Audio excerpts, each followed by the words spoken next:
aircraft mechanics are always the first to appear at an airfield. On land, they are the real masters behind all military aircraft.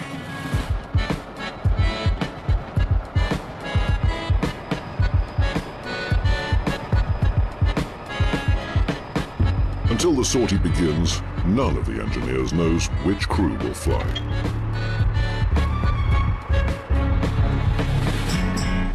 Unlike pilots and navigators who may operate different types, technicians always remain loyal to just one machine.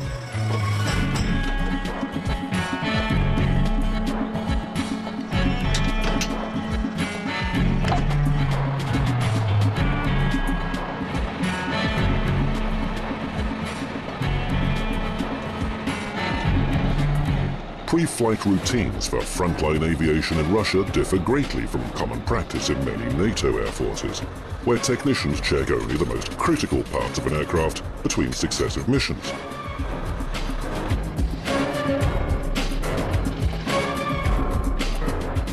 In Russian aviation, technicians check absolutely every one of the aircraft systems before each and every flight. If there's any doubts about even one component, the flight is cancelled.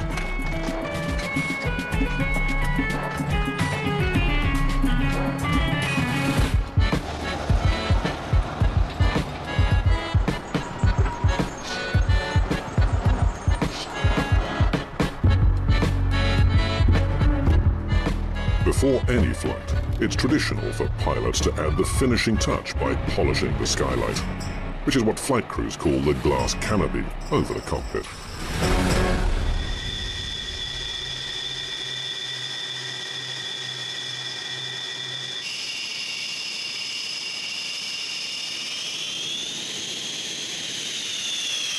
This fighter bomber is affectionately known in Russia as the Duckling, because of its flattened nose cone. Concealed beneath the outer skin is a special radar antenna, which helps crew to take control of immediate airspace and lock on to any target, whether it's on the land, on the water, or in the air.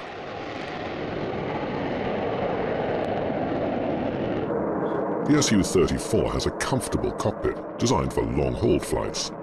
2 people can stand upright behind the seats. There's also a toilet and cooking facilities. This aircraft was originally designed for naval pilot training, to teach them how to land on aircraft carriers. But while it was being designed and built, the new machine was redesignated for combat duties.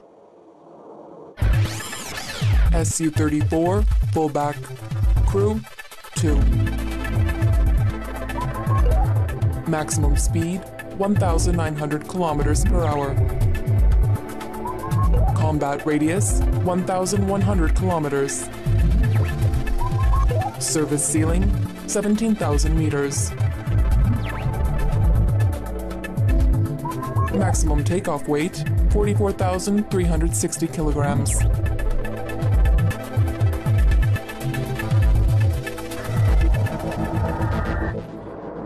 As a bomber, the Su-34 is capable of destroying ground targets or warships. Its weaponry weighs up to 8 tons, but the airframe has excellent flying characteristics, making it a highly effective fighter. It's highly maneuverable in air combat, able to defend itself, as well as to seek out and destroy enemy planes in the air.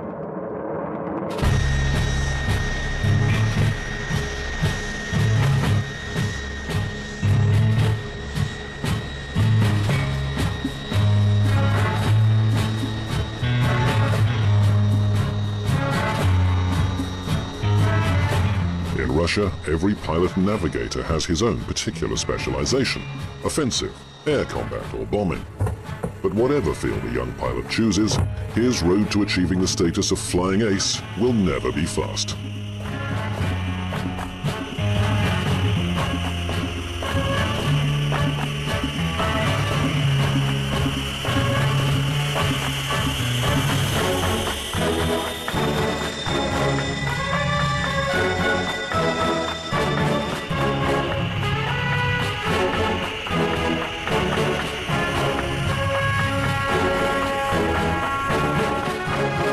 Graduating from the military academy, endless flight simulator training begins. That's followed by exams and flights with instructors. Then a minimum number of solo flight hours, and the beginner's takeoffs gradually become combat training.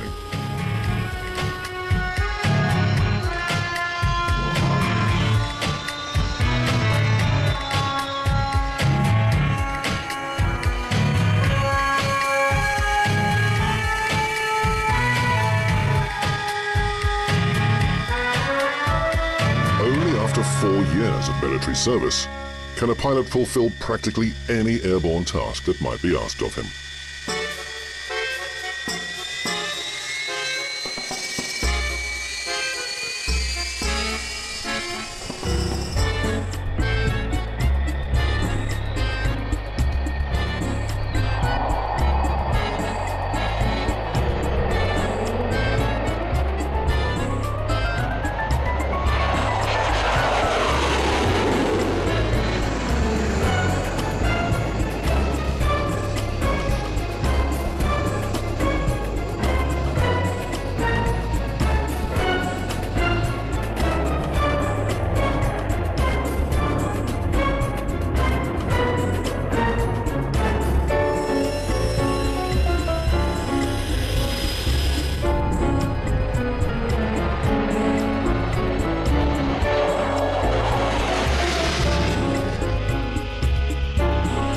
Pilots often joke about this Su-24 aircraft, saying that it flies like an iron. It's a powerful, heavy and stable bomber that can carry out a missile and bomb attack against a target in almost all weather conditions, even at night. Its most prominent feature is the variable geometry of its wings. The pilot can select any one of 4 different configurations. During the takeoff phase, the wings are extended to their maximum angle to generate the most lift.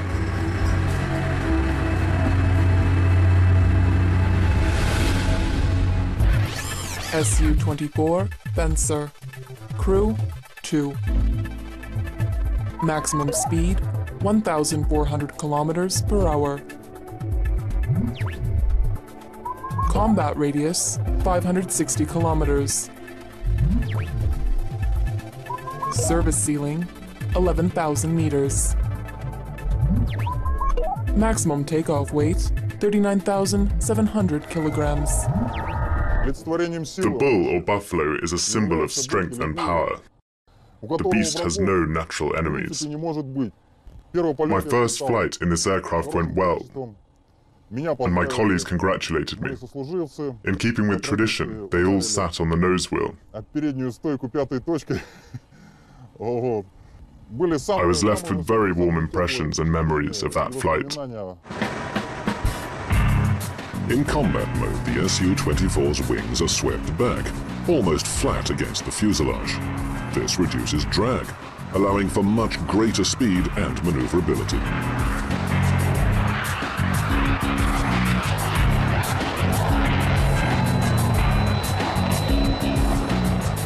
Operating combat aircraft at night is always dangerous.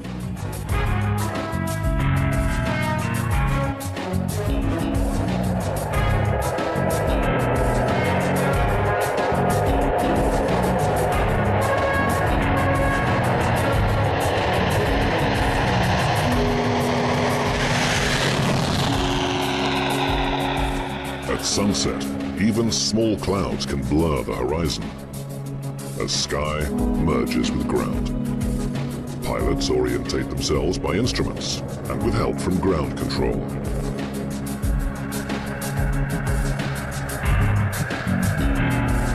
With the latest in guidance technology, this ultra-modern bomber can attack land targets in virtually any weather conditions and in the dark. That's why night flying exercises are given extremely high priority.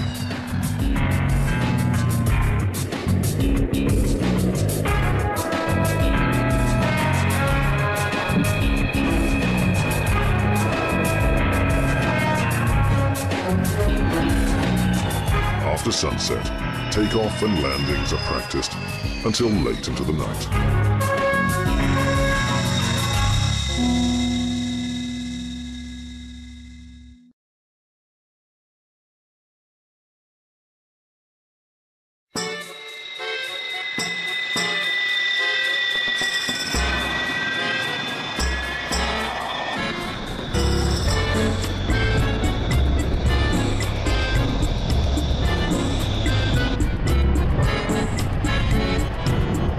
this aircraft has acquired worldwide renown, along with other brands like the Kalashnikov rifle or the Russian Ballet.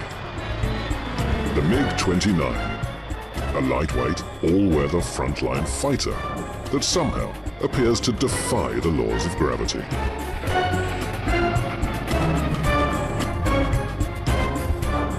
NATO has given the MiG-29 the codename Fulcrum because of its extreme maneuvering stability. The actual fulcrum point is hidden in the aircraft's design. There's no fuselage in the strict sense of the word. In its place is an enlarged wing root.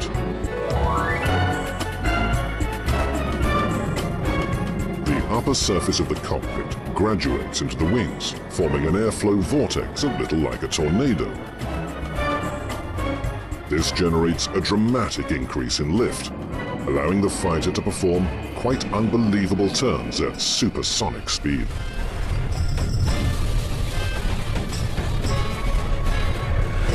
The MiG-29 has earned international praise as one of the world's most effective and safe combat fighters.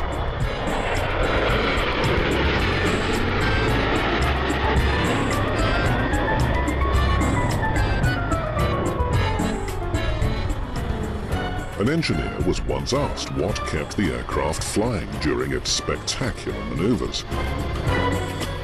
He replied that it was the thousands of hands of the people who had created it.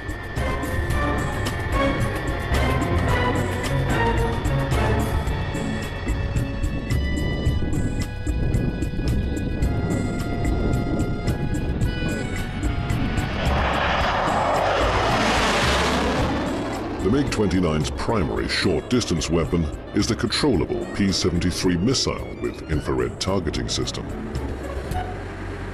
443, attack. Okay, 443.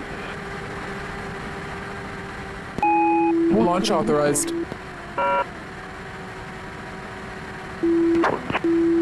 Observing the operation, 443. Titan, on track. Target arrow, 443, ready. Roger.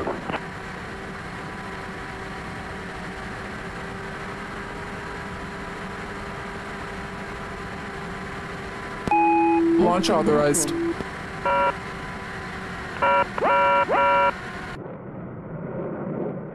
The pilot can choose between missiles or gunfire throughout any stage of an airborne maneuver.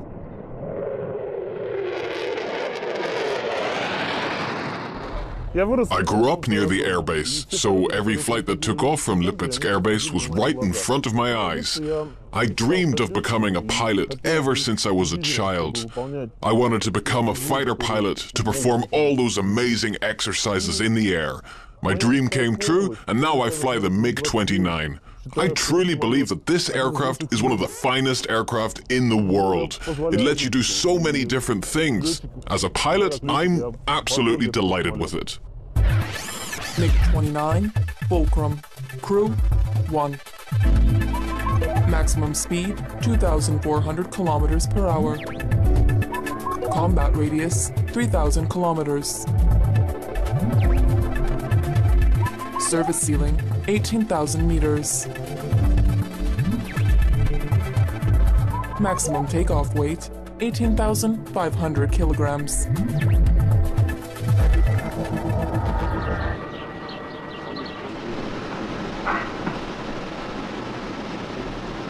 .269, take off. 269, take off.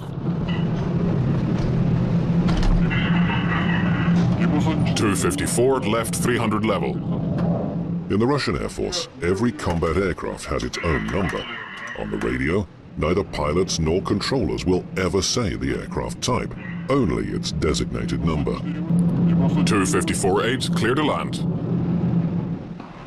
Air traffic controllers have full command of all aircraft movements around the base. They give permission for engine startup, takeoff and landings, and then remain in contact with all crews in flight, relaying information about any passenger liners flying within a 100-kilometer radius of the base. Combat aircraft are vectored away from conflicting traffic, so they can perform their exercises a safe distance from civilian airplanes. 269, return to zone 6. 600. Roger, 600.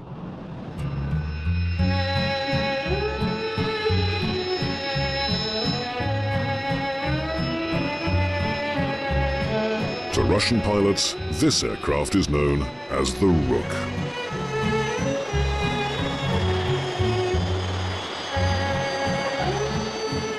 The airplane went through a baptism of fire in the early 80s when the Soviet Union was engaged in its military campaign in Afghanistan. Among pilots, the Su-25 is especially known for its high levels of survivability.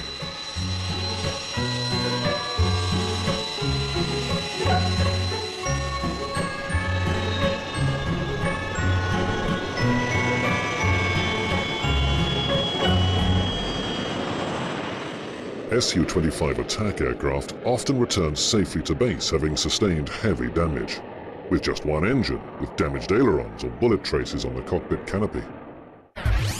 Su-25, Frogfoot, crew 1. Maximum speed 1,000 kilometers per hour.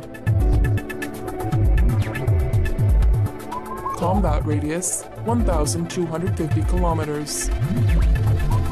Service ceiling 7,000 meters. Maximum takeoff weight 19,000 kilograms.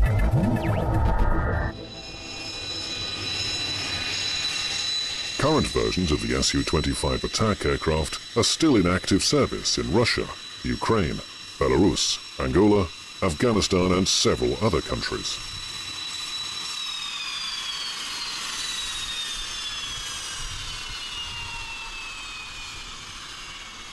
The Su-25 is a combat aircraft that was designed to provide air support to ground forces on the battlefield. I love this plane very much. People usually say I'm either a bomber or a fighter, but I tell them, no guys, I'm neither of those. You're wrong. I'm an attacker. It's a proud name, that's why they called it the Rook, because it looks like one. You know, the Rook is a proud and beautiful bird, and fearsome in its way. When you approach the aircraft, you greet him in your mind. You say, come on pal, we'll go on a flight now, and everything's going to be all right. We have a tradition. When a lieutenant takes a 25 out for the first time, he gives out a cigarette once he's landed. Who does he give them to? To the instructor who trained him and showed him everything. He gives a pack to him. Even if the instructor doesn't smoke, he gets a pack with the pilot's signature. I've trained something like 6 lieutenants, and I still have every one of those signed packs at home.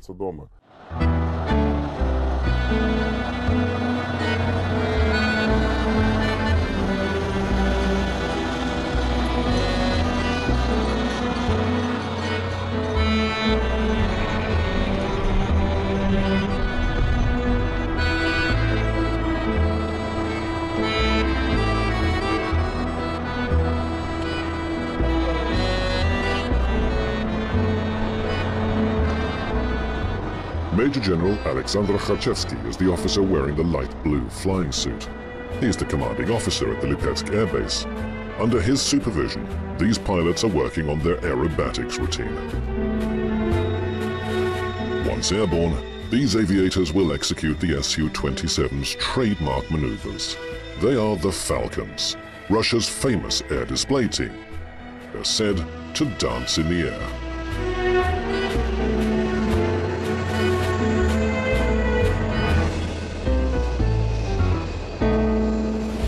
Aerobatics are notoriously risky.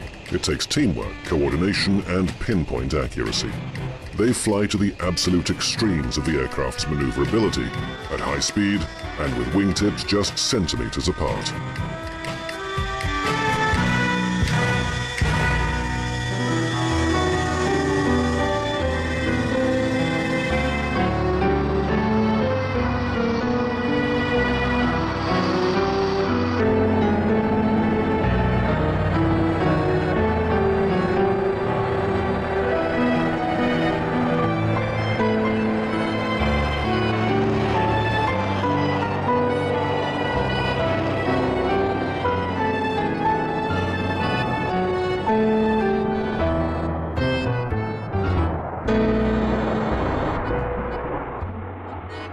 Quite apart from the spectacle, close formation flying also has a tactical purpose. When aircraft fly in such close proximity, they're interpreted by enemy radar as a single larger plane.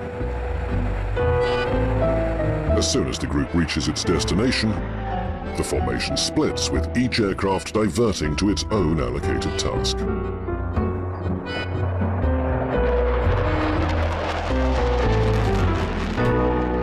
Alexander Kharchevsky is a veteran high-level solo aerobatics pilot.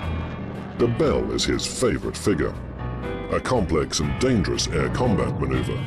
The fighter gathers speed in a vertical climb, then suddenly hangs motionless in the air.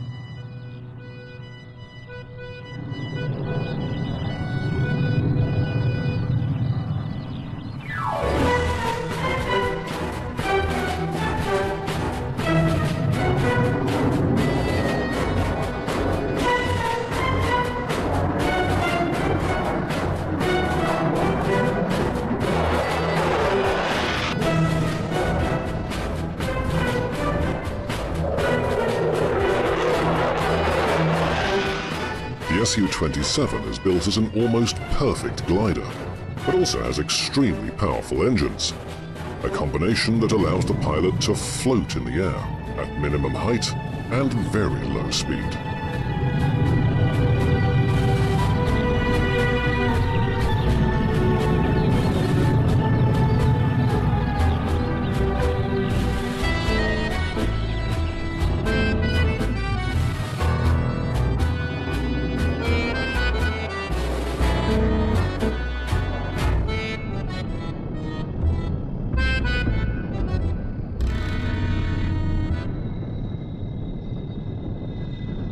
Immediately after landing, the commander studies each flight with technicians and pilots.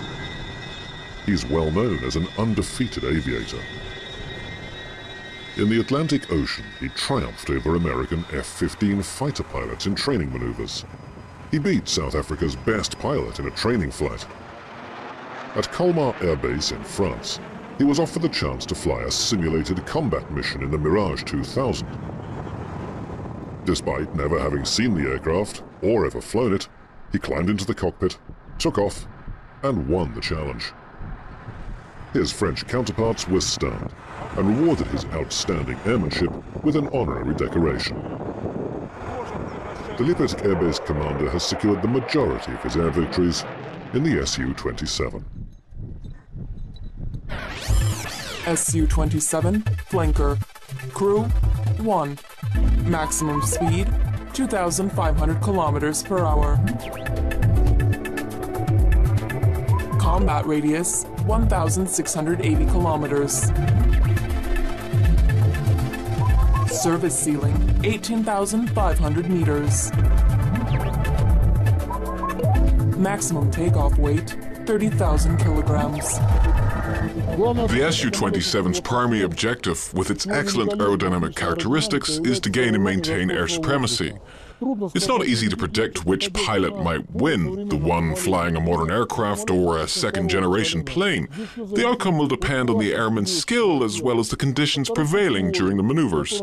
There's not one best aircraft, but the pilot who acquires the target first and makes best use of the weapon systems is the one who will prevail.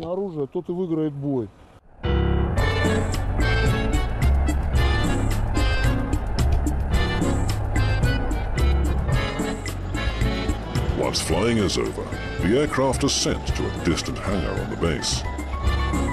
Pilots can return to their homes. There are no combat missions in peacetime.